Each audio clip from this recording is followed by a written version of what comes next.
नमस्कार दोस्तों, स्वागत है आपका हमारे चैनल पर। तो हमारी आज की कहानी है अनिष्ट शंका, मुंशी प्रेमचंद की कहानी। तो चलिए शुरू करते हैं।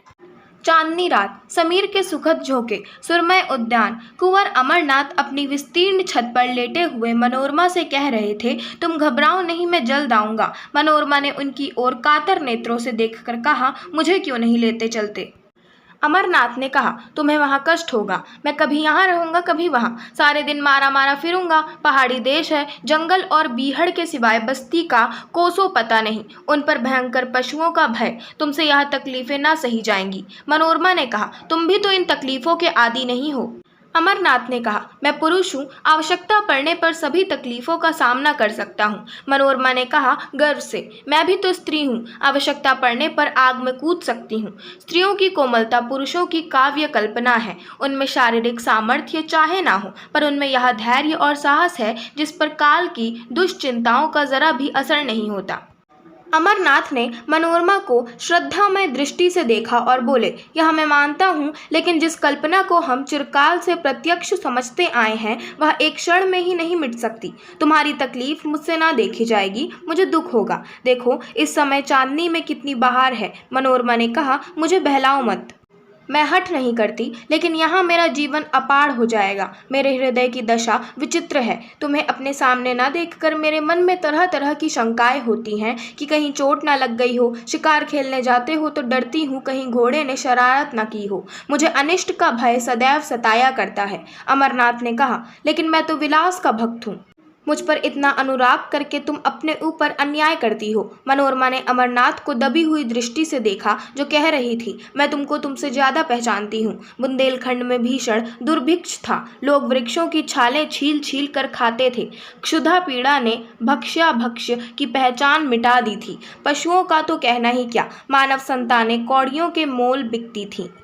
पादरियों की चढ़ बनी थी, उनके अनाथालयों में नित्य गोल के गोल बच्चे भेड़ों की भांति हाके जाते थे। माँ की ममता मुट्ठी भर अनाज पर कुर्बान हो जाती। कुंवर अमरनाथ काशी सेवा समिति के व्यवस्थापक थे। समाचार पत्रों में यह रोमांचकारी समाचार देखे तो तड़प उठे। समिति के कई नवयुवकों को साथ लिया और बुंदेलखंड जा पहुंचे।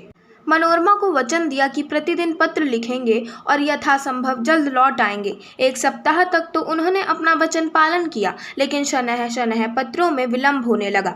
अक्सर इलाके डाकघर से बहुत दूर पड़ते थे, यहाँ से नित्य प्रति पत्र भेजने का प्रबंध करना दुस्साध्य था। मनोरमा वियोग दुख से विकल रहने लगी।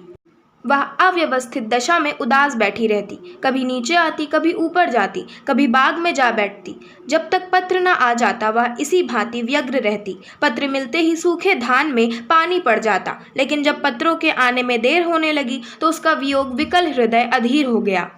बार बार पछताती कि मैं नाहक उनके कहने में आ गई, मुझे उनके साथ जाना चाहिए था। उसे किताबों से प्रेम था, पर अब उनकी ओर ताकने का भी जी ना चाहता। विनोद की वस्तुओं से उसे आरुचि सी हो गई। इस प्रकार एक महीना गुजर गया। एक दिन उसने स्वप्न देखा कि अमरनाथ द्वार पर नंगे सिर नंगे पैर खड़े रो रहे हैं। वह घबरा कर उठ बैठी और उग्रावस्था में दौड़ी द्वार तक आई। यहाँ का सन्नाटा देखकर उसे होश आ गया। उसी दम मुनीम को जगाया और कुंवर साहब के नाम तार भेजा, किंतु जवाब न आया। सारा दिन गुजर गया मगर कोई जवाब नहीं। दूसरी रात भी गुजरी, लेकिन जवाब का पता न था। मनोरमा निर्जल निराहार मूर्छित दिशा में अपने कमरे में पड़ी रहती। जिसे देखती उसी से पूछती, जवाब आया। कोई द्वार पर आवाज देता तो दौड़ी हुई जाती और पूछती, कुछ जवाब आया। उसके मन में विविध शंकाएं उठती। लौंडियों के स्वप्न का आशय पूछती, स्वप्नों के कारण और विवेचना पर कई ग्रंथ पढ़ डाले, पर कुछ रहस्य न खुला। लौंडियां उसे दिलासा देने के लिए कहती, कुंवर जी कुशल से हैं। स्वप्न में किसी को नंगे पैर देखें तो समझो वह घोड़े पर सवार है, घबराने की कोई बात नहीं। लेकिन रमा को इस बात से तस्कीन न होती। उसे तार के जवाब की रट लगी हुई थी। यहाँ तक कि 4 दिन गुजर गए। किसी मोहल्ले में मदारी का आ जाना बाल वृंद के लिए एक महत्व की बात है। उसके डमरू की आवाज में खोचे वाले की क्षुधावर्धक ध्वनि से भी अधिक आकर्षण होता है। इसी प्रकार मोहल्ले में किसी ज्योतिषी का आ जाना मार्के की बात है। एक क्षण में इसकी खबर घर घर फैल जाती है। सास अपनी बहू को लिए आ पहुंचती है, माता भाग्यहीन कन्या को लेकर आ जाती है। ज्योतिषी जी दुख सुख की अवस्था अनुसार वर्षा करने लगते हैं। उनकी भविष्यवाणियों में बड़ा गूढ़ रहस्य होता है। उनका भाग्य निर्माण भाग्य रेखाओं से भी जटिल और दुर्ग्राह्य होता है। संभव है कि वर्तमान शिक्षा विधान ने ज्योतिष का आदर कुछ कम कर दिया हो, पर ज्योतिषी जी के महात्म्य से जरा कमी नहीं हुई। उनकी बातों पर चाहे किसी को विश्वास न हो, पर सुनना सभी चाहते हैं। उनके एक एक शब्दों में आशा और भय को उत्तेजित करने की शक्ति भरी रहती है। विशेषतः उसकी अमंगल सूचना तो वज्रपात के तुल्य है, घातक और दग्धकारी।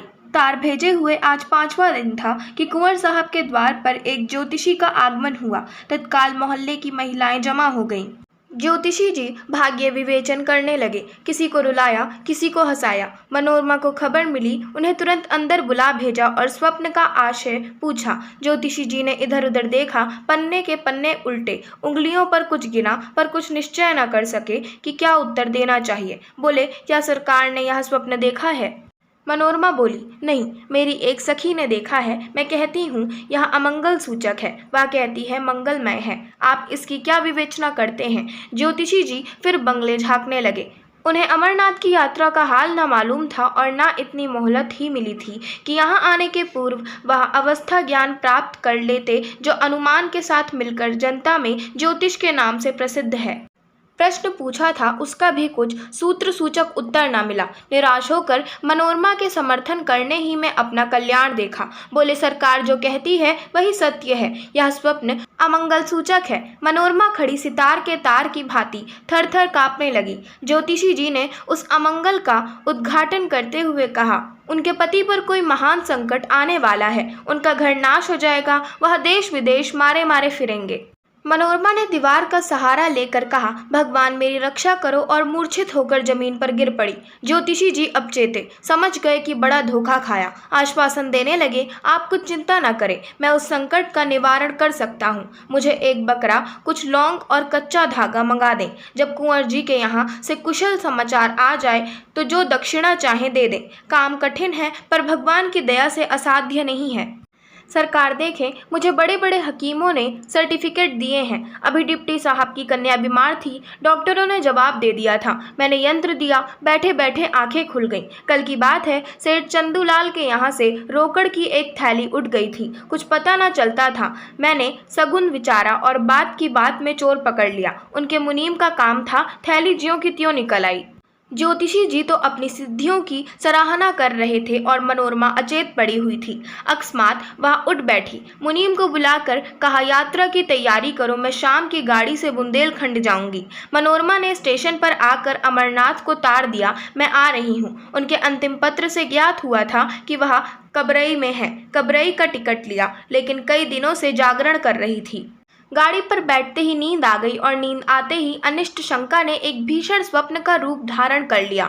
उसने देखा, सामने एक अगम सागर है, उसमें एक टूटी हुई नौका हलकोरे खाती बहती चली जाती है। उस पर ना कोई मल्लाह है, ना पाल, ना डांडे। तरंगे उसे कभी ऊपर ले जाती हैं, कभी नीचे। सहसा उस पर एक मनुष्य दृष्टिगोचर हुआ। यह अमरनाथ थे, नंगे सिर, नंगे पैर, आंखों से आंसू बहाते हुए। मनोरमा थर थर कांप रही थी। जान पड़ता था नौका अब डूबी और अब डूबी। उसने जोर से चीख मारी और जाग पड़ी। शरीर पसीने से तर था, छाती धड़क रही थी। वह तुरंत उठ बैठी, हाथ मुंह धोया और इसका इरादा किया, अब ना सोऊंगी। हाँ, कितना भयावह दृश्य था। परमपिता, अब तुम्हारा ही भरोसा है, उनकी रक्षा करो। उसने खिड़की से सिर निकाल कर देखा, आकाश पर तारागण दौड़ रहे थे। घड़ी देखी, 12 बजे थे। उसको आश्चर्य हुआ, मैं इतनी देर तक सोई, अभी तक एक झपकी भी पूरी न होने पाई। उसने एक पुस्तक उठा ली और विचारों को एकाग्र कर पढ़ने लगी। इतने में प्रयाग आ पहुंचा। गाड़ी बदली। उसने फिर किताब खोली और उच्च स्वर से पढ़ने लगी, लेकिन कई दिनों की जगी आंखें इच्छा के अधीन नहीं होती। बैठे बैठे झपकियां लेने लगी, आंखें बंद हो गईं और एक दूसरा दृश्य सामने उपस्थित हो गया। उसने देखा, आकाश से मिला हुआ एक पर्वत शिखर है। उसके ऊपर के वृक्ष छोटे छोटे पौधों के सादृश दिखाई देते हैं। श्याम वर्ण घटाएं छाई हुई हैं। बिजली इतने जोर से कड़कती है कि कान के पर्दे फटे जाते हैं। कभी यहाँ गिरती है, कभी वहाँ। शिखर पर एक मनुष्य नंगे सिर बैठा हुआ है। उसकी आंखों का अश्रु प्रवाह साफ दिख रहा है। मनोरमा दहल उठी। यहाँ अमरनाथ थे। वह पर्वत शिखर से उतरना चाहते थे, लेकिन मार्ग न मिलता था। भय से उनका मुख वर्ण शून्य हो रहा था। अकस्मात एक बार बिजली का भयंकर नाद सुनाई दिया, एक ज्वाला सी दिखाई दी और अमरनाथ अदृश्य हो गए। मनोरमा ने फिर चीख मारी और जाग पड़ी। उसका हृदय बांसों उछल रहा था, मस्तिष्क चक्कर खाता था। जागते ही उसकी आंखों में जल प्रवाह होने लगे। वह उठ खड़ी हुई और कर जोड़कर ईश्वर से विनय करने लगी। ईश्वर, मुझे ऐसे बुरे बुरे स्वप्न दिखाई दे रहे हैं, ना जाने उन पर क्या बीत रही है। तुम दीनों के बंधु हो, मुझ पर दया करो। मुझे धन और संपत्ति की इच्छा नहीं, मैं झोपड़ी में खुश रहूंगी। मैं केवल उनकी शुभकामना रखती हूँ, मेरी इतना प्रार्थना स्वीकार करो। वह फिर अपनी जगह पर बैठ गई। अरुणोदय की मनोरम छटा और शीतल सुखद समीर ने उसे आकर्षित कर लिया। उसे संतोष हुआ, किसी तरह रात कट गई, अब तो नींद आ गई। पर्वतों से मनोहर दृश्य दिखाई देने लगे। कहीं पहाड़ियों पर भेड़ों के गल्ले, कहीं पहाड़ियों के दामन के मृगों के झुंड, कहीं कमल के फूलों से लहराते सागर। मनोरमा एक अर्ध स्मृति की दशा में इन दृश्यों को देखती रही, लेकिन फिर न जाने कब उसकी अभागी आंखें झपक गईं। उसने देखा अमरनाथ घोड़े पर सवार एक पुल पर चले जाते हैं। नीचे नदी उमड़ी हुई है, पुल बहुत तंग है, घोड़ा रह रहकर बिदकता है और अलग हो जाता है। मनोरमा के हाथ पांव फूल गए। वह उच्च स्वर से चिल्ला चिल्ला कर कहने लगी, घोड़े से उतर पड़ो, घोड़े से उतर पड़ो। यह कहते हुए वह उनकी तरफ झपटी। आंखें खुल गई। गाड़ी किसी स्टेशन के प्लेटफॉर्म से सनसनाती चली जाती थी। अमरनाथ नंगे सिर नंगे पैर प्लेटफॉर्म पर खड़े थे। मनोरमा की आंखों में अभी तक वही भयंकर स्वप्न समाया हुआ था। कुंवर को देखकर उसे भय हुआ कि वह घोड़े से गिर पड़े और नीचे नदी में फिसलना चाहते हैं। उसने तुरंत उन्हें पकड़ने के लिए हाथ फैलाया और जब उन्हें ना पा सकी तो उसी सुषुप्तावस्था में उसने गाड़ी का द्वार खोला और कुंवर साहब की ओर हाथ फैलाए हुए गाड़ी के बाहर निकल आई। तब वह चौकी, जान पड़ा किसी ने उठाकर आकाश से भूमि पर पटक दिया। जोर से एक धक्का लगा और चेतना शून्य हो गई। वह कबरई का स्टेशन था। अमरनाथ तार पाकर स्टेशन पर आए थे, मगर यह डाक थी, वहां न ठहरती थी। मनोरमा को हाथ फैलाए गाड़ी से गिरते देखकर वह हाँ हाँ करते हुए लपके, लेकिन कर्मलेख पूरा हो चुका था। मनोरमा प्रेम वेदी पर बलिदान हो चुकी थी। इसके तीसरे दिन वह नंगे सिर नंगे पैर भग्न हृदय घर पहुंचे। मनोरमा का स्वप्न सच्चा हुआ। उस प्रेम विहीन स्थान में अब कौन रहता। उन्होंने अपनी संपूर्ण संपत्ति काशी सेवा समिति को प्रदान कर दी और अब नंगे सिर नंगे पैर विरक्त दशा में देश विदेश घूमते रहते हैं। ज्योतिषी जी की विवेचना भी चरितार्थ हो गई। आशा करती हूँ आपको हमारी आज की कहानी अनिष्ट शंका पसंद आई होगी। अगर आपको हमारी आज की कहानी पसंद आई हो तो हमारे चैनल को सब्सक्राइब करें, वीडियो को लाइक करें और बेल आइकन दबाना ना भूलें। धन्यवाद।